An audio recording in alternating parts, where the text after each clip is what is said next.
Lấy vô lắm mà kêu mà lấy vô là dù chỉ cái mua dù chờ ta lấy có mà lần ta tới thì khác mà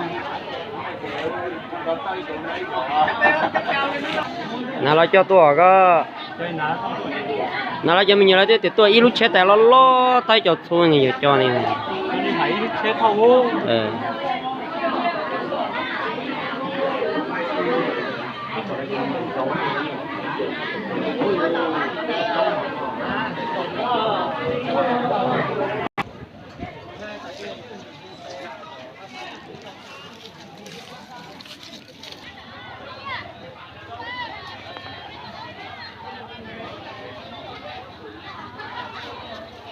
nó mất tiền muốn lột là nó mất tiền muốn lột té đó kiểu tốt là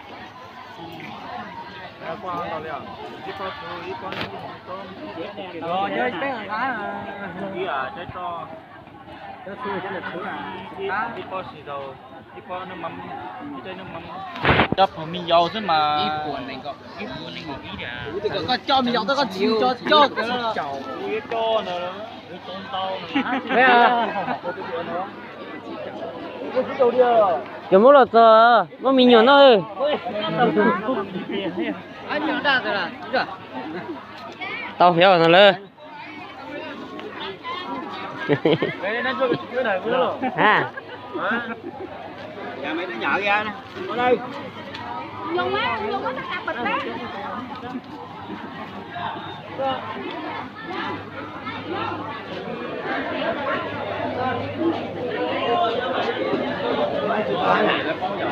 nhá lên gì đó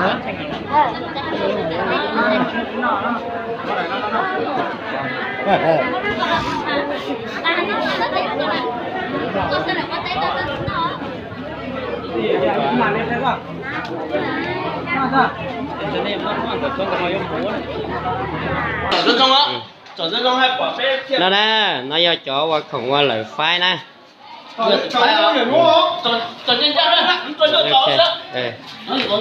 bây giờ tao mà tay cũ ấy giờ mà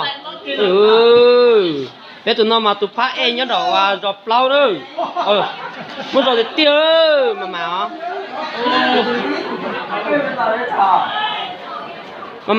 tiêu tiêu chỉ sao này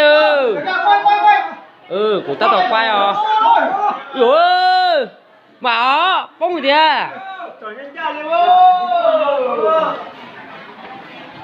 một giờ tao ta thì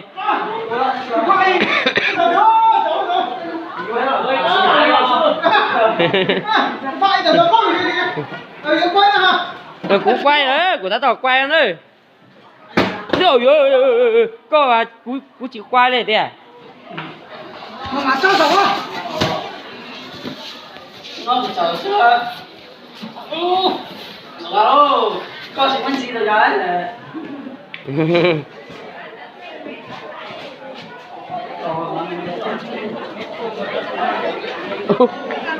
từ thôi ôi chị thấy ơi mà ơi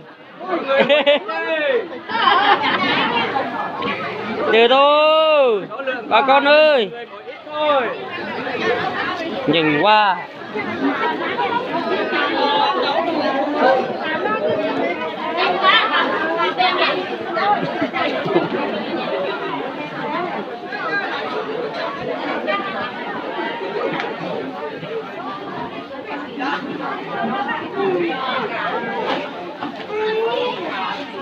đừng có bỏ trong đất chị ơi. Giờ hết rồi.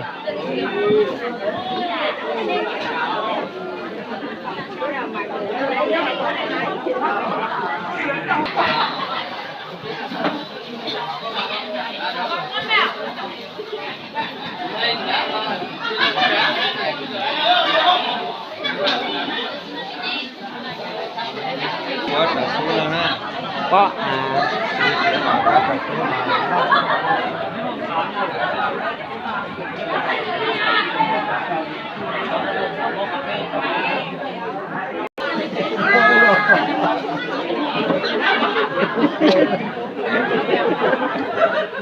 Rồi mấy cái rồi. 9 tháng còn thiếu 10 ngày nữa. Phải thay, phải thay. Đúng rồi.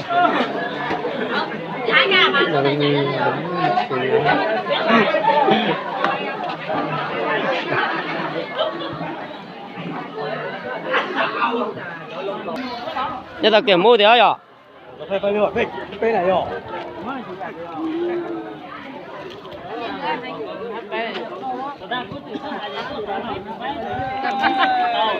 Rồi, cảm ơn nha.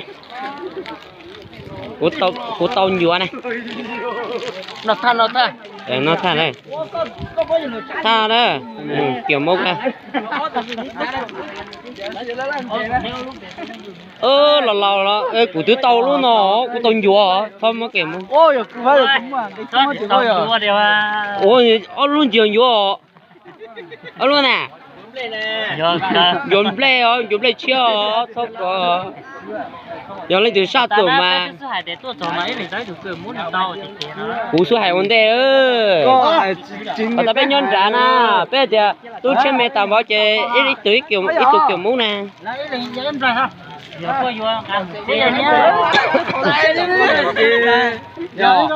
Đấy là để ý mà nó chắc có lúc chết, nó sẽ chết chắc đâu gì thế. Nhớ chừng phao từ cho chết cô mà nó cho hậu cho chết chắc rồi là kêu.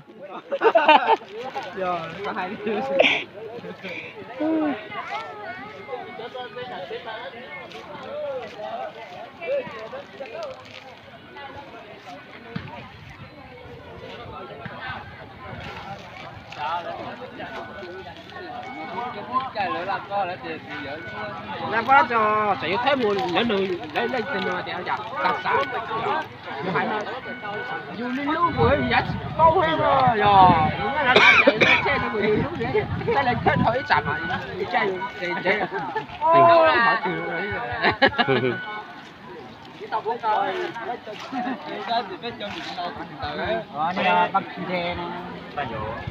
Tan đỏ bé tôi giờ tao mà chúng mình thành nhau được. Nhớ thì nhá. Cũng mà nó chợt chết gì mà nó chơi rồi cho chuột nó cho chơi lắm một quả bị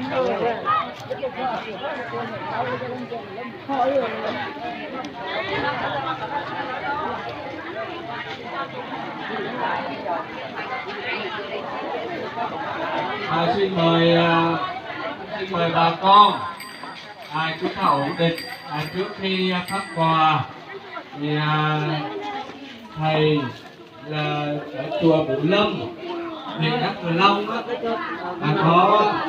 có vài lời trước khi mà tặng những cái phần quà này đến cho quý vị. Nam mô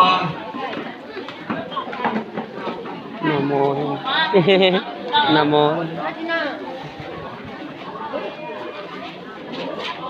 Dạ mời mọi người vào đây để nhận quà.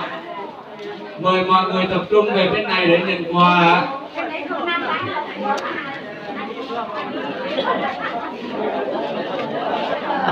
Nam mô Bổn Sư Thích Ca Mâu Ni Phật.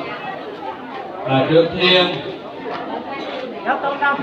kính gửi lời đến các cấp lãnh đạo chính quyền huyện Đắk Long, chính quyền hội đồng đảng ủy xã Đắk Ha, và thưa quý thầy cô trong ban giám hiệu nhà trường Trần Quốc Toản. Hôm nay là ngày 17 tháng 11 năm Kỷ Hợi tại chùa Ngũ Lâm kết hợp với đoàn thường quân gia đình chị Nguyễn Thị Tiên và các mạnh thường quân tại thành phố Hồ Chí Minh đến tại địa điểm là trường Trần Khánh nó Toản, cứ nói tồn tồn xã bê mà gì